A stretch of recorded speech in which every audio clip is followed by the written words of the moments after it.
Hola, ¿qué tal amigos de CB Televisión? Me da muchísimo gusto saludarlos, su servidora y amiga Estrellita Fuentes. Y bueno, en esta ocasión de verdad estoy muy contenta, muy honrada de tener la posibilidad de entrevistar a una gran mujer, una mujer que ha saltado a la arena política de una manera muy importante y que bueno, pues ahora está jugándose el todo por el todo rumbo al 2024. Se trata de la doctora Claudia Sheinbaum, a quien le agradezco muchísimo que haya aceptado pues este espacio de entrevista. ¿Cómo está, doctora? Muy buenas noches en este momento. Muchas gracias. Buenas noches. Y bueno, pues justamente hubo una asamblea en la ciudad de Morelia hace algunos instantes, aquí en la Plaza Valladolid, con una concentración masiva impresionante. También la doctora viene de Lázaro Cárdenas, pues en este proceso de preparación para la construcción de pues los comités en defensa de la Cuarta Transformación, que es el proceso interno que está llevando a cabo en estos momentos Morena. Y bueno, pues las encuestas favorecen entre los candidatos a aspirantes, entre los aspirantes precisamente a la doctora Claudia, quien por cierto platicó en la Plaza Valladolid que ella vivió en algún tiempo en Michoacán haciendo algunas prácticas, específicamente en las comunidades purépechas, y fue una gran experiencia. Sí, fue muy lindo además porque había mucha gente de Cheranástico, que yo conocí hace 40 años, hace poquito, ayer.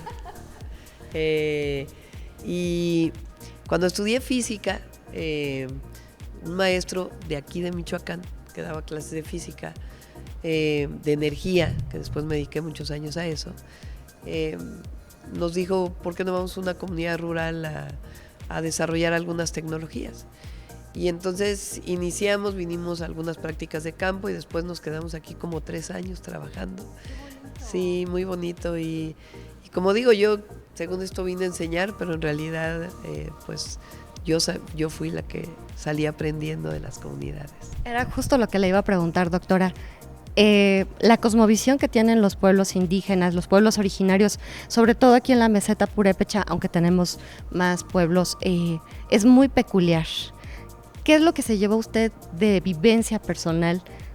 ¿Qué es lo que más aprendió de las mujeres michoacanas purépechas con las que pudo convivir? Primero, su alegría, porque son muy alegres. Segundo, su amor por la tierra, por el campo, por los bosques. Y tercero, creo que también el trabajo. Las mujeres en el medio rural en México quizás son las que más trabajan, porque yo cuando fui a Cheranástico no había agua en la comunidad, había unos aljibes muy grandes que había hecho el general Lázaro Cárdenas y de ahí sacaban agua. Entonces había que ir por la leña, había que ir por el agua, y quienes hacen ese trabajo principalmente son las mujeres.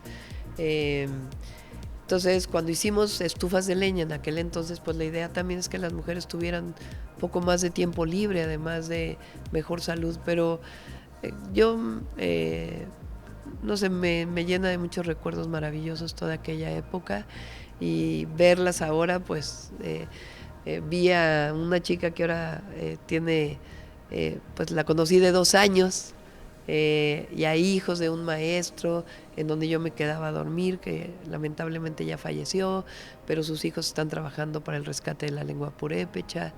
Entonces, pues muy contenta.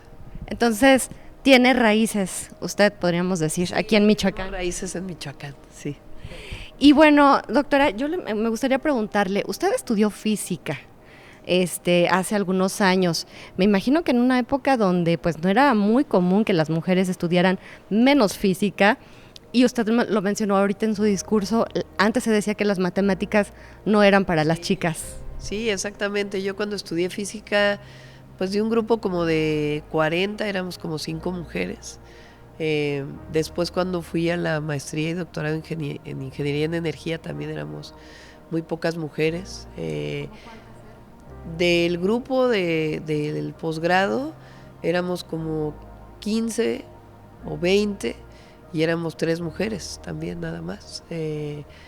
Ahora hay mucho más mujeres en todos los espacios. En ingeniería antes era pues había una cosa terrible que era que pasabas por la Facultad de Ingeniería de la UNAM, una mujer y le chiflaban así tremendamente, y era como broma, cuando pues en realidad era un acoso, ¿no?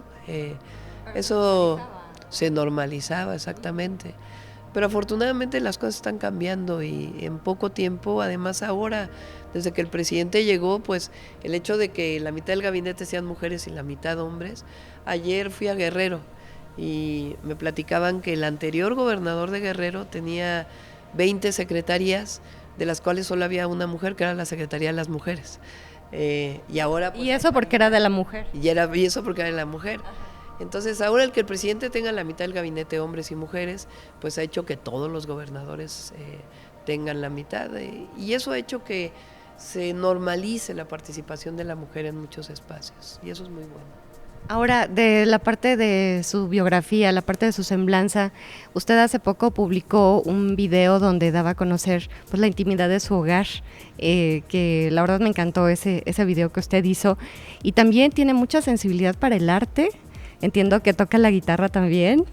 Entonces, ya no me da la voz para cantar, pero... Nos la debe. Sí. Pero, ¿cómo una mujer, entonces, que tiene ese pensamiento de lógica, física, matemática, puede equilibrar también la parte, pues, de esa sensibilidad hacia el arte? ¿Cómo lo logra integrar usted como persona? Pues, a ver, yo de niña estudié ballet. Y hasta los 18 años, 19 años, hasta que entré a la facultad. Y también, pues mi madre a mis hermanos y a mí tuvimos el privilegio también de aprender a tocar guitarra. Y yo creo que ahora que estuve en la jefatura de gobierno de la ciudad, creamos un programa que se llama Pilares, que son centros comunitarios donde los niños y niñas jóvenes pueden desarrollar actividades culturales, deportivas, y yo creo que tiene mucho que ver con mi infancia, de que si yo tuve ese privilegio, pues yo quiero que todos los niños y niñas tengan ese privilegio. Entonces combinar pues las matemáticas con lo que en algún momento fue el arte, el deporte también, porque en su época fui muy deportista, yo creo que construyen a una persona pues de manera integral, y por eso yo quiero pues que todos tengan esa posibilidad. Doctora, ¿y usted vivió de cerca esa cosmovisión del mundo purépecha, pero también ya trasladándonos a la época más reciente en la Ciudad de México, estamos hablando de muchas cosmovisiones, porque no es lo mismo hablar de Tláhuac que de Iztapalapa, que de Coyoacán, que de Álvaro Obregón, ni mucho menos. Entonces, ¿cómo integrar todas estas visiones tan diferentes en torno a un mismo proyecto como lo es la Cuarta Transformación, precisamente, más siendo mujer, perdón, pero sí es retador, y cómo sacar a la Ciudad de México adelante? ¿Cómo lo hizo? ¿De dónde sacó la visión y la fuerza para hacerlo? Sí, yo creo que lo primero es tener un proyecto, porque aquellos que llegan al gobierno y apenas empiezan a construir un proyecto, pues se les va la mitad del gobierno. En el caso de la Ciudad de México, pues yo tenía un proyecto, una serie de acciones que teníamos que seguir, quizá un poco conociendo al presidente y cómo lo hizo en su momento en la Ciudad de México y ahora cómo lo ha hecho en el país.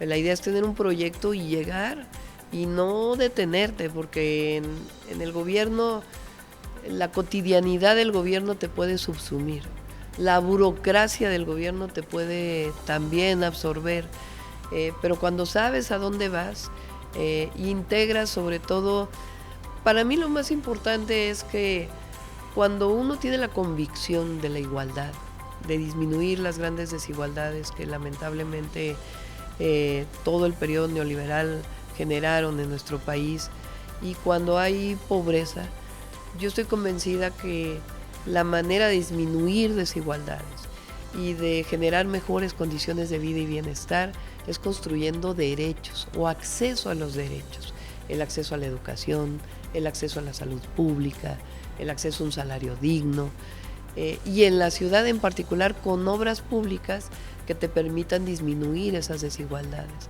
Entonces, por ejemplo, en Iztapalapa, el municipio más grande del país, no es municipio, pero es una alcaldía, 1.8 millones de habitantes, no tenía un transporte masivo. Y nosotros dejamos 2 transportes masivos para Iztapalapa. Iztapalapa es la alcaldía que tiene las personas que viven en mayor pobreza. Entonces, cuando tú haces una obra pública y miras a los que menos tienes y le das la posibilidad de desarrollarse, de tener acceso a derechos, entonces construyes ciudad en ese momento, o derecho a la ciudad, o en otro caso, pues derecho a la nación, derecho a los derechos. Y eso es lo que representa la Cuarta Transformación. Es correcto. Ahora, en este caminar, en este proyecto personal que tiene usted, pues ya no solo aspira a trascender pues toda la acción de gobierno, toda la obra de gobierno que usted ya hizo en la Ciudad de México, sino ahora va más allá con una visión macro que es todo el país. Pero de México estamos hablando de muchos Méxicos también, porque no es lo mismo hablar de Michoacán que de hablar de Puebla, de Coahuila, de Chiapas. ¿Cómo integrar todas estas visiones en torno a una sola visión, en torno a un solo proyecto, como lo es la Cuarta Transformación? Yo creo que son las dos. Por un lado, las particularidades de cada entidad y sus necesidades, la justicia para los pueblos indígenas, que es algo que inicia el presidente y que hay que continuar, pero también con la misma visión. Yo creo que todos los proyectos que se han hecho en el sureste tienen esta visión de disminuir esa desigualdad histórica que el sureste le había dado tanto a México y que México le había dado tan poco al sureste de México. Entonces, yo lo que estoy construyendo hacia adelante, porque estamos construyendo, digamos, la 4T del 24 al 30, es primero con base en la construcción de los derechos. O sea, la educación pública por encima de todo. Un sistema de salud pública que inicia y que hay que consolidar. Seguir aumentando el salario de los mexicanos.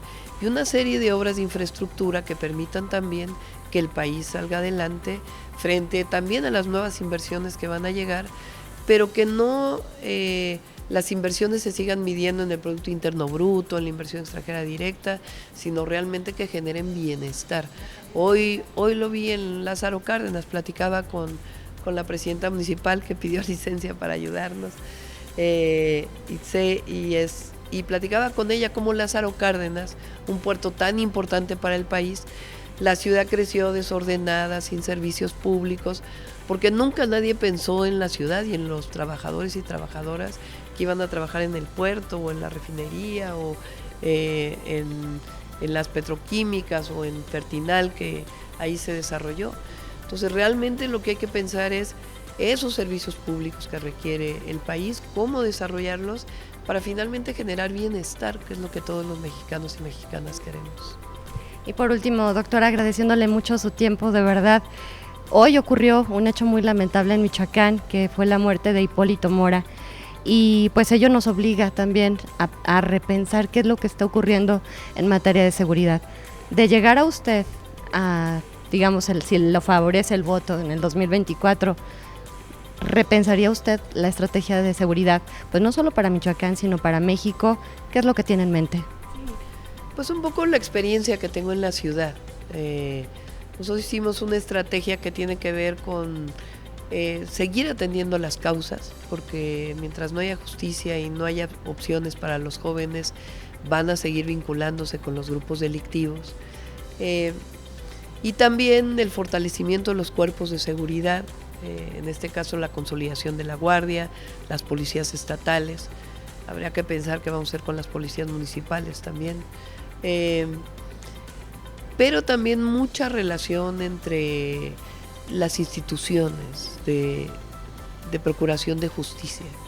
Tiene que haber mucho vínculo entre las Secretarías de Seguridad Ciudadana, la Guardia Nacional, la Fiscalía General de Justicia de los Estados, la Fiscalía General de la República, y que no se nos olvide el Poder Judicial. Porque el Poder Judicial, los jueces, son los que deciden, frente a una carpeta de investigación, evidentemente bien o mal estructurada, si un delincuente va a la cárcel o no. Y la cero impunidad no solamente depende de un policía, o no solamente depende de un guardia nacional o del presidente de la República, depende también del Poder Judicial.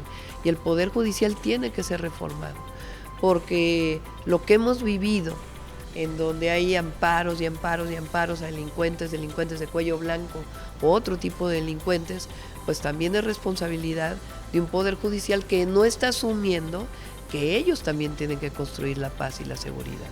Entonces, tiene que ver con la coordinación de las instituciones de procuración y de justicia en el país y que todos asuman su responsabilidad. Doctora Claudia, pues muchísimas gracias por este espacio para Grupo CB y pues desearle muchísimo éxito en su gira que va a continuar en varios estados de la República y agradecerle mucho este espacio. Al contrario, muchas gracias y muchas felicidades por todo lo que has hecho, Estrellita. Ay, muchas gracias, doctora, qué linda. Pues amigos, ahí tienen ustedes la doctora Claudia Sheinbaum en exclusiva para Grupo CB. Muchísimas gracias.